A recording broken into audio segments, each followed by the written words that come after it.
Hello students, जैसा कि हम चैप्टर शाहजहाँ, जहांगीर और औरंगज़ेब वाला पढ़ रहे थे, वो चैप्टर मेरा ख़त्म हो गया था आपको समझाना।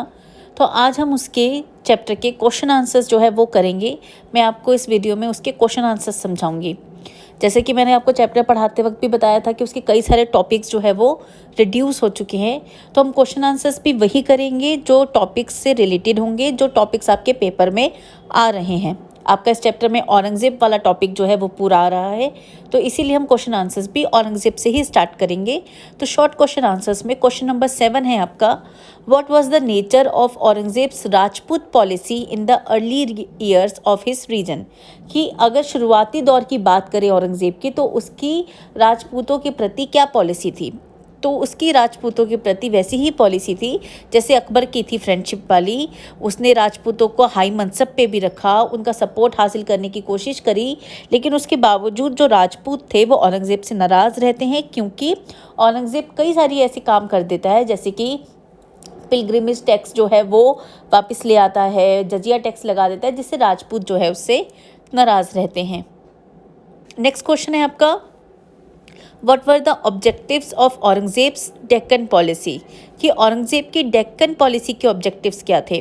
तो औरंगज़ेब जो है वो मराठास की जो ग्रोइंग पावर है उसको क्रश करना चाहता था। जैसा कि वो लोग जो थे, मराठास जो थे, वो बहुत ही ज़्यादा स्ट्रॉन्ग थे, बहुत करेजियस थे। वो अपने ऊपर औरंगज़ेब को एज अ लॉर्ड नहीं मानना चाहते थे, और वो एम्पायर भी काफ़ी बड़ा था, प्रॉस्पेरस वाला था। तो औरंगज़ेब ये चाहता था वो किसी तरह ये पूरे मराठा पावर को दबा दे और उनका एम्पायर जो है अपने अंडर कर ले।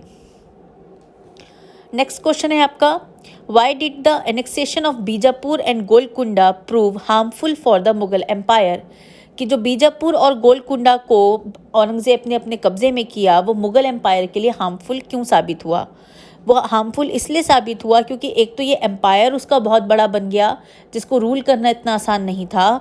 दूसरा, मुगल्स जो है वो डायरेक्टली मराठास के कांटेक्ट में आ गए, जो उनके लिए ज़्यादा खतरनाक साबित हुए। अब आ जाते हैं हम लॉन्ग क्वेश्चन आंसर्स पे। लॉन्ग क्वेश्चन आंसर्स पे क्वेश्चन नंबर 6 से स्टार्ट करेंगे हम, कि why did Aurangzeb's Deccan campaign against the Marathas prove to be a ruinous misadventure. What were the long term consequences of this campaign. कि औरंगज़ेब का जो डेक्कन कैंपेन था वो मराठा के अगेंस्ट वो बहुत ही खतरनाक एडवेंचर क्यों साबित हुआ, और इसके लॉन्ग टर्म कॉन्सिक्वेंसेस क्या रहे। तो डेक्कन कैंपेन, जैसे कि मैंने आपको बताया, बहुत ही ख़राब रहा, क्योंकि जो औरंगज़ेब था उसका पॉलिटिकल विजडम इतना अच्छा नहीं रहा, और ये दिख गया कि पॉलिटिकली इतना अच्छा नहीं है। ज़्यादा समय डेक्कन में बिताने की वजह से वो नॉर्थ पे ज़्यादा ध्यान नहीं दे पा रहा था। बहुत सस्पिशियस भी था, वो अपने बच्चों के ऊपर ट्रस्ट नहीं करता था, अपने नोबल्स पे ट्रस्ट नहीं करता था। तो जितने भी ऑफिशियल्स थे वो सब उससे नाराज़ रहते थे। हर डिपार्टमेंट जो है उससे नाराज़ रहता था।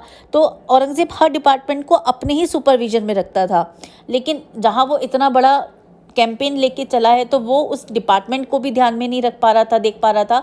तो इस तरीके से उसके हर डिपार्टमेंट में कहीं ना कहीं प्रॉब्लम शुरू हो चुकी थी। इसीलिए डेक्कन का जो कैंपेन है वो बहुत ही ज़्यादा उसके लिए ख़तरनाक साबित होता है। तो लॉन्ग टर्म कॉन्सिक्वेंसेस यही होते हैं उसके, कि 19th सेंचुरी CE के फर्स्ट हाफ तक आते आते मुग़ल एम्पायर जो है वो बहुत ज़्यादा खतरे में आ जाता है। मुग़ल एम्परर्स जो है वो अपनी पावर, अपनी ग्लोरी जो है वो ख़त्म कर देते हैं, और बहुत ही छोटे एरिया, दिल्ली के आसपास के लिमिटेड एरिया के अंदर उनका एम्पायर रह जाता है। नेक्स्ट क्वेश्चन है आपका, why did Aurangzeb fail as a ruler. कि Aurangzeb as a ruler failure क्यों साबित हुआ। तो औरंगज़ेब को अगर हम कहें तो वो बहुत ही आइडियल मैन था, लेकिन उसके बावजूद वो एक फेलियर रूलर के तौर पे हमें दिखता है, क्योंकि उसके अंदर रिलीजियस टॉलरेंस नहीं था जैसा अकबर के अंदर देखने को मिला। वो फ्रेंडशिप नहीं थी कि वो राजपूतों को या मराठास को अपने अंडर में कर सके। उसके एनिमीज सिर्फ राजपूत ही नहीं थे, उसके एनिमीज़ जो है वो सिख भी हो गए, मराठास भी हो गए। तो हर तरीके से उसको जो है दुश्मनों का सामना करना पड़ रहा था। नेचर वाइज वो बहुत सस्पिशियस था, इसलिए उसके खुद के ऑफिशियल्स भी उसको पसंद नहीं करते थे।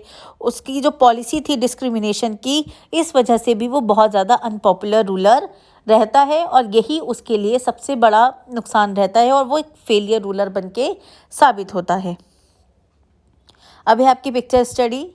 तो देखिए आपको ये पिक्चर दी हुई है, ये 17वीं सेंचुरी CE में मॉन्यूमेंट बनाया गया था मुगल एम्परर के द्वारा। तो इसके आपको क्वेश्चंस दिए हुए हैं कि आइडेंटिफाई द मॉन्यूमेंट, इस मॉन्यूमेंट को आप बताएं क्या है। तो ये रेड फोर्ट है। वेयर इज़ इट लोकेटेड, ये कहाँ लोकेटेड है? ओल्ड दिल्ली में लोकेटेड है ये। किसने बनाया था ये मॉन्यूमेंट? शाहजहां ने ये मॉन्यूमेंट बनवाया था।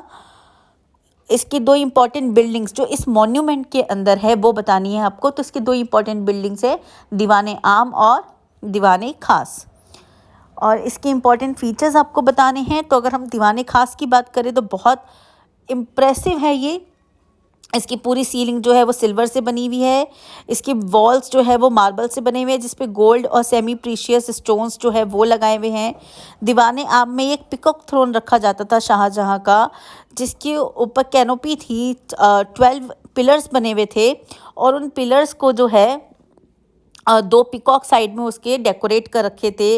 ये गोल्डन थ्रोन जो है वो 7 साल लगे इसको बनाने में, इतना ज़्यादा खूबसूरत है। कोहिनूर जो है वो इसी गोल्डन थ्रोन के ऊपर लगाया गया था, जिसको ये पूरा गोल्डन थ्रोन जो है ये नादिर शाह 1739 में CE में जब भारत के ऊपर आक्रमण करता है तो वो उसको चुरा कर ले जाता है। इसी के साथ आपके इस चैप्टर के क्वेश्चन आंसर्स ख़त्म हो जाते हैं।